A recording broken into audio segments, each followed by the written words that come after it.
like a around the world solo trip because I had just quit a job that I was really fed up with, and it was, I had the chance to just go travel for a while, and so I went for like 2 months, and then I was like thinking that whole time of like, is this like really what I want to do? Like, is this really who I want to be with the rest of my life? Making sure I was making the right choice. And I actually like sort of cut my trip early because I missed home and I wanted to be back for our anniversary. Oh my gosh, that is romantic. Yeah, a little bit. It was very like not the normal me move. But then I came back and I was in my like super schlubbiest. But yeah, I was wearing my super schlubby airplane clothes. I had traveled for like 35 hours. And then like I was carrying a backpack and another backpack and another backpack. And like hadn't showered in 2 days. And and then I see he's got this big bouquet, he's wearing nice clothes, and I figure like, oh, he's gonna propose. Like, had a feeling. And then he gets down on a knee in the arrivals hall, and he got these 2 like Brazilian people that he met there at that moment to like take a few pictures, but they all came out pretty rough. That was the main proposal. He made the ring himself, and it was like awesome.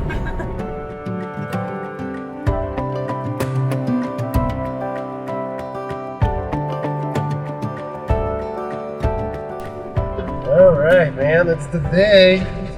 I'm getting married. Now, so exciting.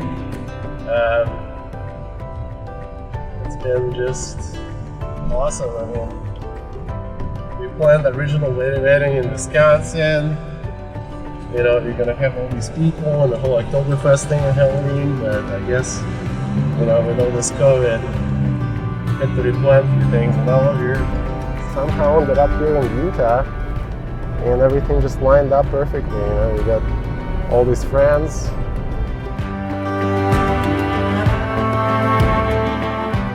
And then we tested it all with like building a bus. So doing a giant home improvement project for 2 years. For 2 years, doing it all ourselves.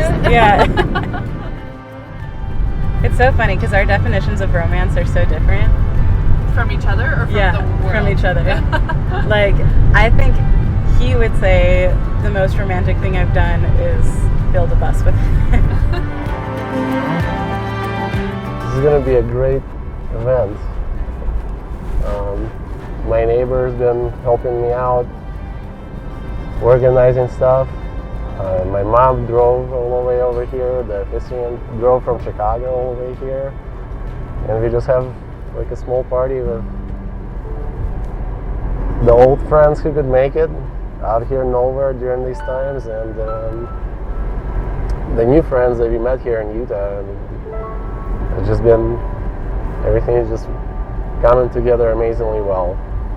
My mom got here, and she actually got to stay in the RV for the first time. And she liked it, so that's kind of exciting. So maybe we'll go traveling around the country a little bit more.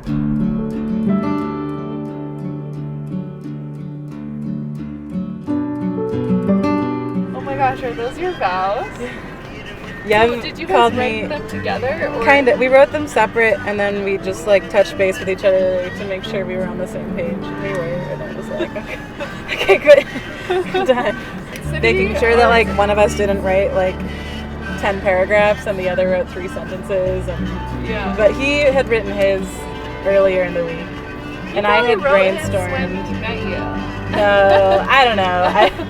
I wish, but we spent a lot of time planning this wedding, being like, I would say, this is what people usually do, and Yev says, I don't care what people usually do. We're not usual people.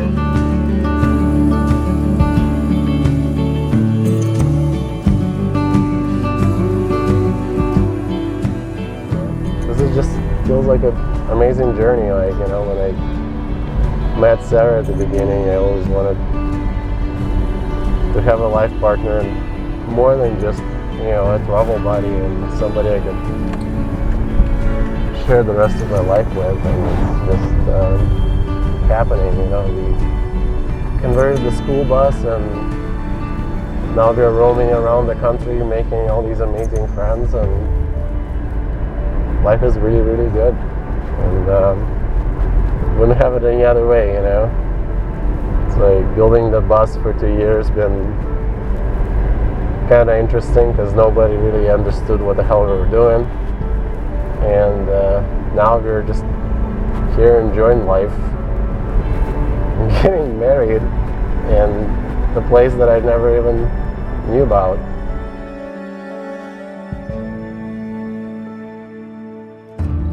Do you remember the first time you guys said I love you?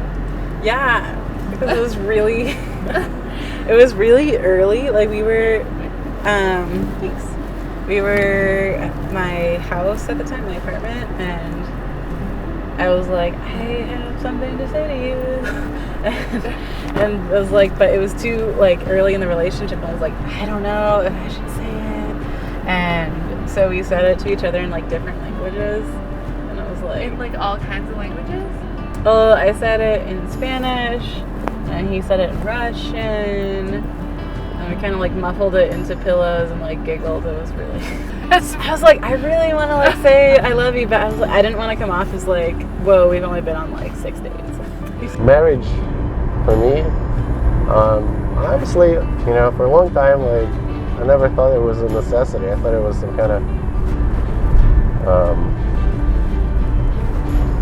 status quo. People do blah blah blah, and wow, and then it's like one day I matured and grew up enough and said, like, it's an amazing thing, to find somebody that you can call your best friend and spend the rest of your life with, and just be happy every day. And when you're not happy, you just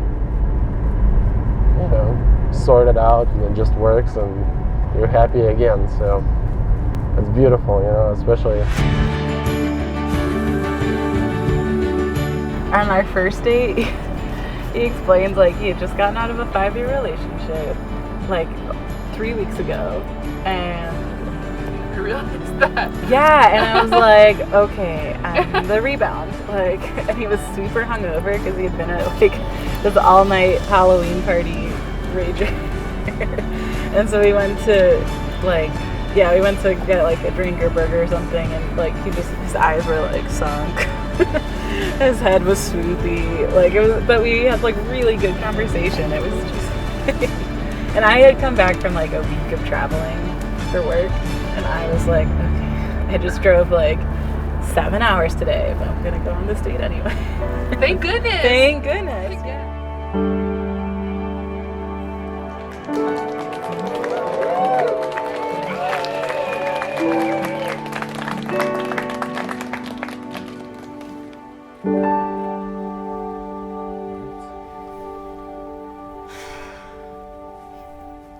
Hello everyone.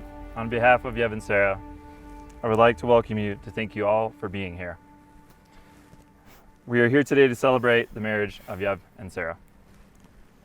My name is Nick. I'm here to help navigate these two amazing individuals through the celebration of marriage, because that's what marriage is. It's a celebration of two people coming together as one. I met Yev about a decade ago. One of my friends at the time had informed me of an orange party. Orange being my favorite color, I decked myself out in the most ridiculous orange attire that I could muster and showed up at said party. That is when I happened to meet this beautiful individual. He was hosting the party, obviously. Over the years, I've grown to love Yev's uncanny ability to cook up ideas that I couldn't even dream of. Here we are today.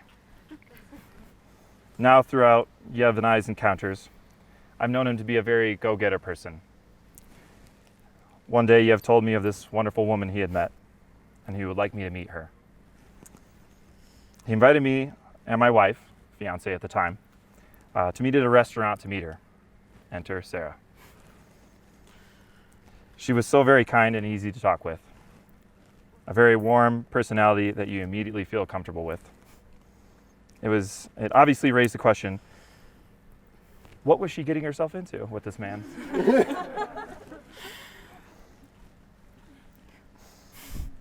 Fast forward years later, at a Halloween gathering, I see her and him in a matching chicken suit.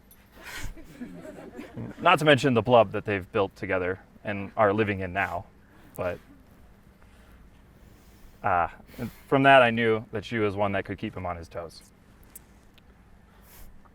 Yev and Sarah have been fantastic to watch through their relationship and continue to flourish. I couldn't imagine a more compatible pair. Yev and Sarah were telling me stories of their first dates, and one in particular stood out, where Yev texted Sarah one evening and said he wanted her to show up at Loyola Beach with 2 hands and snacks. When Sarah showed up, Yev had a couch in the back of his death taxi, as he called it. They pulled the couch out onto the beach, and they made a campfire along with hookah, blankets, and of course snacks. Yev brought his homemade chai and sang, "He'll never walk alone," to Sarah. That to them was the defining point in their relationship.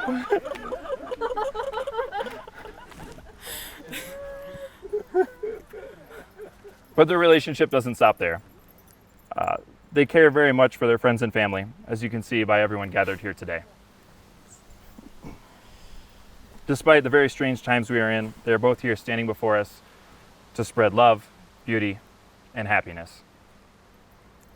Yev and Sarah, I challenge you both in your marriage to never settle. Always communicate your feelings. And never, I mean never, go to bed upset with each other. You have the rest of your lives to spend with each other. Cherish every moment, good and bad. They will only make you stronger as a couple. I look forward to seeing your journey and what that looks like. It's the best story yet. And now for the exchanging of rings. Zara, would you bring them up?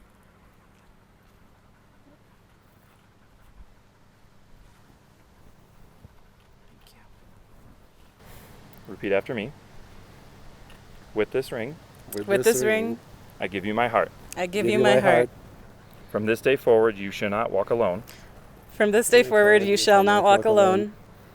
My heart will be your shelter, My heart will be your shelter, and my arms will be your home. and my arms will be your home. Now for the pronouncement of I do's. No, vows. Vows. Oh, that's right. Vows. I'm sorry. Yev and Sarah would like to share vows.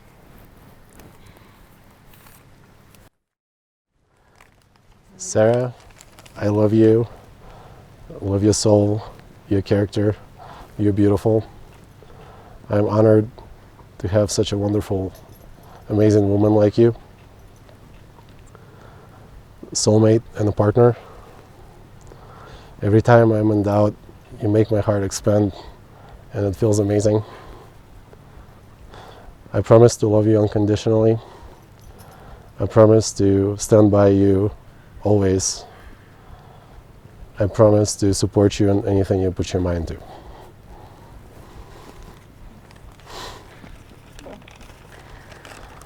Zhenya, early into our relationship, I made an astronaut joke and called you my Sputnik.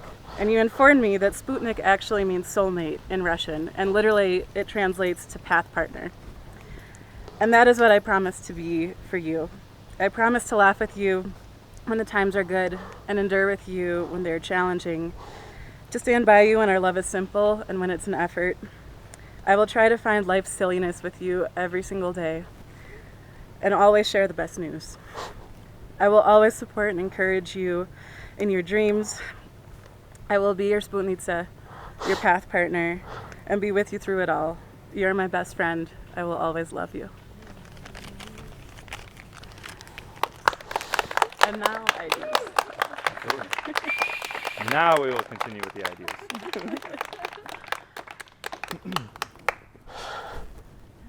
Do you, Yev, choose Sarah exactly as she is, loving what you know of her, trusting what you do not know yet, and striving to grow with her?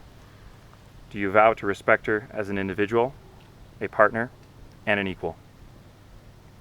Support and encourage her in her achieving her dreams, to standing by her in triumphs and tragedies of life with love and compassion? I do.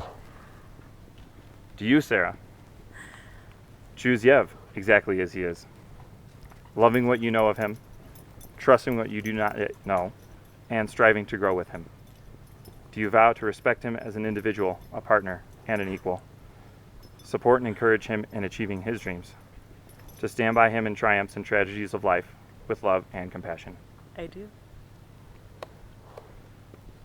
Yev and Sarah, you have shared with each other, all of us, your deep love, respect, and passion for each other. In the vows you've written together, you define your own unique vision of what your partnership will mean. In the presence of your friends, family, it is my honor and joyful responsibility to pronounce you married.